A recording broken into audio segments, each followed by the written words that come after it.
Karena alhamdulillah sebentar lagi kita akan menginjak kepada bulan Dzulhijjah, di mana di bulan Dzulhijjah ada satu ibadah yang akbar, yaitu ibadah haji dan juga ibadah kurban.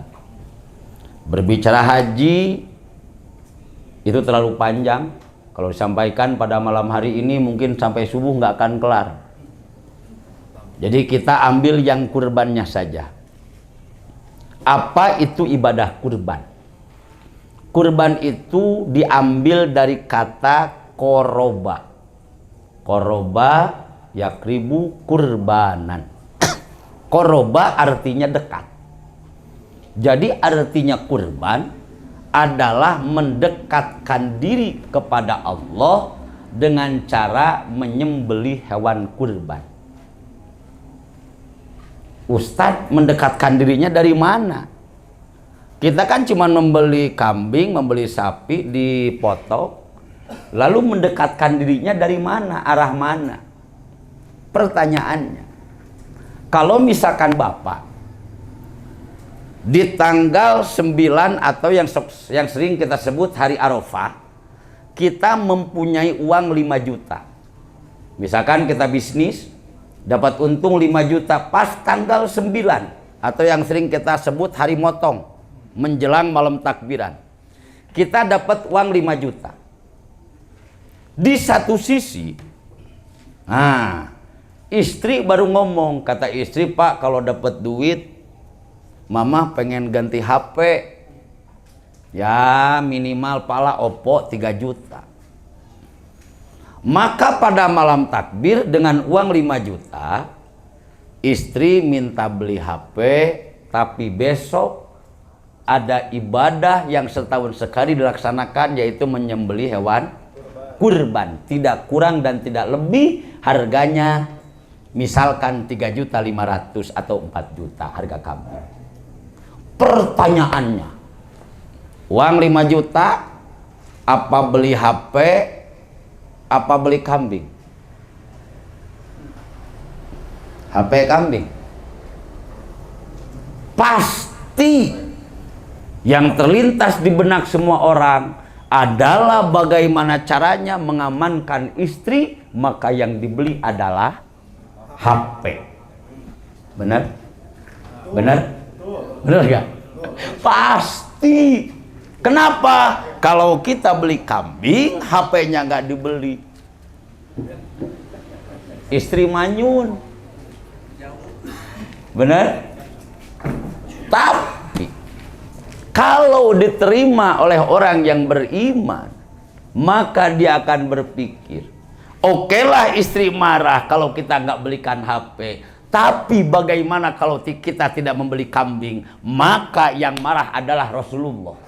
Karena Rasul pernah berkata, apabila di hari raya Idul Adha dan hari-hari tasyrik ada orang yang mampu untuk berkurban, pengertian mampu adalah orang tersebut mempunyai harta yang hartanya melebihi daripada dia punya kebutuhan pokok. Kelebihan ini cukup untuk kurban dan dia tidak berkurban. Rasulullah pernah berkata, jangan pernah dekat-dekat dengan tempat sholatku. Jangan pernah dekat-dekat duduknya dengan sejadahku. Jangan pernah dekat-dekat duduk denganku. Berarti Rasul marah dan Rasul benci terhadap orang yang sudah mampu kurban tapi dia tidak berkurban. Bayangkan perang nafsunya antara beli kambing dan beli HP. Beli kambing, Rasul tersenyum, istri manyun. Beli HP, istri tersenyum, Rasul marah. Bayangkan. Dan inilah yang disebut dengan kurban, mendekatkan diri dengan berani spekulasi. Biarkan istriku marah, yang penting Rasulullah dan Allah tidak marah. Biarkan istriku manyun, yang penting Allah dan Rasulnya tidak manyun. Kenapa? Karena Allah pernah menjamin di dalam Al-Quran, wa may yattaqillah yaj'al lahu makhraja wa yarzuqhu min haitsu la yahtasib. Apabila kalian lebih takut kepadaku daripada kepada istrimu, wa may yattaqillah, apabila kalian lebih takut kepadaku daripada kemiskinanmu, wa may yattaqillah, apabila kalian lebih takut kepadaku daripada segala perkara selain daripada aku, yaj'allahu mahroja, maka aku akan memberikan jalan keluar setiap permasalahanmu, wa yarzuqhu min haitsu la yahtasib, dan aku akan memberikan rezeki yang tidak pernah kita sangka-sangka. Kalau kita belikan kambing, maka Allah yang akan memberikan jalan keluar. Kambing tersembelih, HP pun insya Allah kebeli, karena itu janji Allah. Taqorruban, semakin memperkuat kita punya iman. Alhamdulillah. Jadi itu kurban. Lalu bagaimana hukumnya? Hukum berkurban itu adalah sunat muakkad. Jadi asal hukum sunat muakkad. Sunat muakkad itu adalah sunat yang diharuskan. Jadi derajatnya masih sunat, tapi ini diharuskan. Jadi dia udah levelnya melebihi sunat, tapi belum sampai kepada wajib. Persis seperti sholat tahajud. Dia sholat tahajud sunat, tapi dia sudah derajatnya melebihi sunat, tapi belum jatuh kepada wajib. Sunat muakkad. Tapi kurban juga bisa jadi wajib. Untuk siapa? Untuk orang-orang yang pernah bernadar.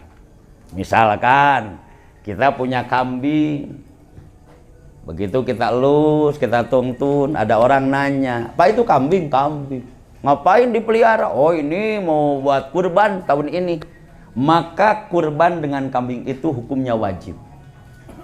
Jadi ada kurban sunat muakkad, ada yang wajib apabila kita pernah bernadar. Tapi kurban juga sunatnya sunat kifayah. Apa itu sunat kifayah? Sunat kifayah itu apabila kita kerjakan, maka yang mendapatkan padilah sunat, ganjaran sunatnya adalah satu keluarga atau orang-orang yang menjadi hak kita, kewajiban kita untuk napakahnya. Contoh, kita punya istri, punya anak 5 misalkan, yang masih dalam tanggungan kita.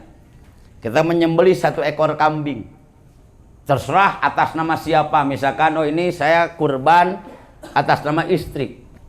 Begitu hewan kurban disembelih dibagikan, maka yang mendapatkan ganjaran kurbannya bukan hanya istri kita, tapi suaminya dapat, anaknya juga dapat. Maka disebut sunat kifayah. Jadi sunat muakkad, tapi dia juga sunat kifayah. Makanya di dalam kurban sebetulnya tidak ada istilah gini, oh tahun ini saya ngurbanin istri, tahun depan ngurbanin anak, tahun ini gak usah. Sebetulnya cukup walaupun cuman kita doang yang kurban, bapaknya aja, anak istri kita semuanya sama mendapatkan fadilah kurban, karena hukumnya sunat kifayah. Paham ya? Paham sampai sini, paham? Nah, sunat kifayah. Kapan dilaksanakannya? Apa sekali seumur hidup atau tiap tahun? Maka kurban ini sunat muakkad dilaksanakan setiap tahun apabila kita mampu. Jadi kalau kita mampu, sunat muakkad kurban tiap tahun. Jadi tidak ada istilah kayak gini, oh kalau anak saya kan udah kurbannya, istri saya sudah, saya juga sudah. Mohon maaf, kurban itu tiap tahun. Berbeda dengan akikah. Kalau akikah sunat dilaksanakan sekali seumur hidup. Jadi kalau kurban tiap tahun.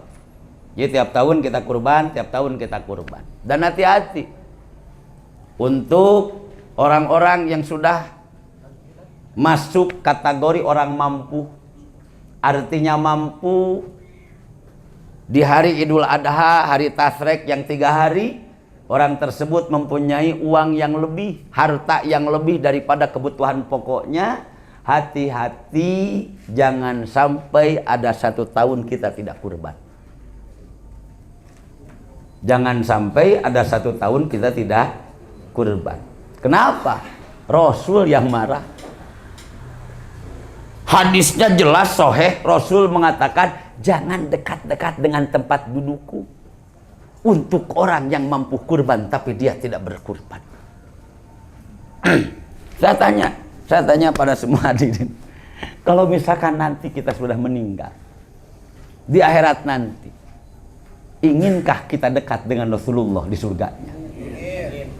Pengen kan? Pengen kita nanti tetanggaan dengan Rasulullah. Kalau misalkan kita ibaratkan surga itu adalah BLK residen, gambarannya misalkan kampung surga itu misalkan di BLK residen, Rasulullah rumahnya nanti suka misalkan di tempat ini. Saya tanya, Bapak kalau disuruh pilih rumah, pengen yang dekat dengan Masjid Al-Waini karena Rasulullah di sini, atau Bapak pengen di ujung? Atau mungkin Bapak di luar BLK? Pengen di mana? Kita pasti kepengen dekat Rasulullah. Maka kalau kita pengen dekat dengan Rasulullah, mohon maaf, awas, hati-hati. Untuk orang yang mampu, tiap tahun jangan pernah terlewat untuk melaksanakan kurban, walaupun cuma menyembelih 1 ekor kambing.